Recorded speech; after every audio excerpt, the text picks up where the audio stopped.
Assalamualaikum warahmatullahi wabarakatuh. Perkenalkan, nama saya Tri Alfadilla dengan NIM 210409501 dari Program Studi Pendidikan Guru Pendidikan Anak Usia Dini Angkatan 2021 Fakultas Ilmu Pendidikan Universitas Negeri Makassar. Saya membuat video ini untuk melengkapi tugas membuat video PowerPoint dari Bapak Andromeda Valentino Sinaga, SSMPD, selaku dosen mata kuliah pengantar pendidikan. Di sini saya akan menjelaskan materi tentang manusia sebagai animal educandum. Manusia sebagai animal educandum. Manusia sebagai animal educandum secara bahasa berarti bahwa manusia merupakan hewan yang dapat dididik dan harus mendapatkan pendidikan.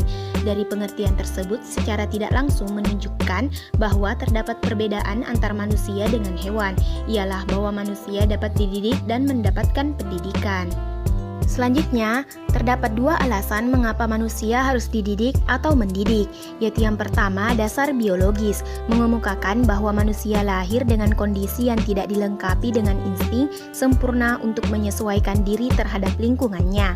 Manusia perlu masa belajar yang panjang sebagai persiapan bersaing dalam lingkungan, serta pendidikan itu dimulai ketika manusia sudah mencapai penyesuaian jasmani. Yang kedua, dasar sosio-antropologis, mengemukakan bahwa peradaban tidak terjadi dengan sendirinya, melainkan dimiliki oleh setiap anggota masyarakat. Dasar ini memberikan implikasi terhadap keharusan dalam pendidikan, yaitu diperlukan transformasi dari organisme biologis ke organisme berbudaya. Diperlukan juga transmisi dan internalisasi budaya. Selanjutnya, ada beberapa alasan yang menjadi dasar mengapa manusia harus dididik dan memperoleh pendidikan, yaitu yang pertama, manusia dilahirkan dalam keadaan tidak berdaya. Manusia begitu lahir ke dunia perlu mendapatkan uluran orang lain untuk dapat melangsungkan hidup dan kehidupannya. Kedua, manusia lahir tidak langsung dewasa. Untuk sampai pada kedewasaan yang merupakan tujuan pendidikan dalam arti khusus memerlukan waktu yang lama. Pada manusia primitif, mungkin proses pencapaian kedewasaan tersebut akan lebih pendek dibandingkan dengan manusia modern dewasa ini. Pada manusia primitif cukup dengan mencapai kedewasaan secara konvensional, di mana apabila seseorang sudah memiliki keterampilan untuk hidup. Pada masyarakat modern, tuntutan kedewasaan lebih kompleks, sesuai dengan makin kompleksnya ilmu pengetahuan dan teknologi, dan juga makin kompleksnya sistem nilai. Ketiga, manusia pada hakikatnya adalah makhluk sosial. Ia tidak akan berperilaku manusia seandainya tidak hidup bersama dengan manusia lainnya. Lain halnya dengan hewan, dimanapun hewan dibesarkan, ia akan tetap memiliki perilaku seperti hewan. Dari asumsi-asumsi tersebut dapat diketahui bahwa manusia merupakan makhluk yang harus dididik dan mendidik.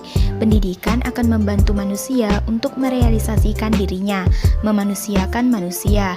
Pendidikan akan berusaha membantu manusia untuk mengembangkan fitrah manusia yang merupakan potensi untuk berkembang, mengarahkan kecerdasan dan membimbingnya demi kebaikan dirinya dan masyarakat.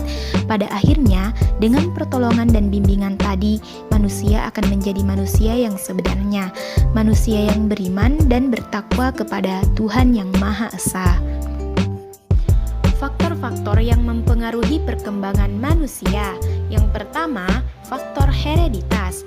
Anak memiliki warisan sifat-sifat bawaan yang berasal dari kedua orang tuanya, yang merupakan potensi tertentu yang sudah dibentuk dan susah untuk berubah. Kedua, faktor lingkungan. Lingkungan di sekitar manusia dapat digolongkan kepada dua jenis lingkungan, yaitu lingkungan abiotik, yaitu lingkungan makhluk tidak bernyawa, dan lingkungan biotik, yaitu lingkungan makhluk yang bernyawa. Ketiga, faktor diri. Guru harus memahami faktor diri yang merupakan faktor kejiwaan kehidupan seorang anak. Faktor tersebut dapat berupa perasaan, yaitu emosi, dorongan untuk berbuat atau motivasi, inteligensi, sikap, kemampuan berkomunikasi, dan sebagainya. Aliran-aliran pendidikan. Terdapat 4 aliran-aliran pendidikan, yaitu yang pertama, aliran empirisme, kedua aliran nativisme, ketiga aliran naturalisme, dan keempat aliran konvergensi.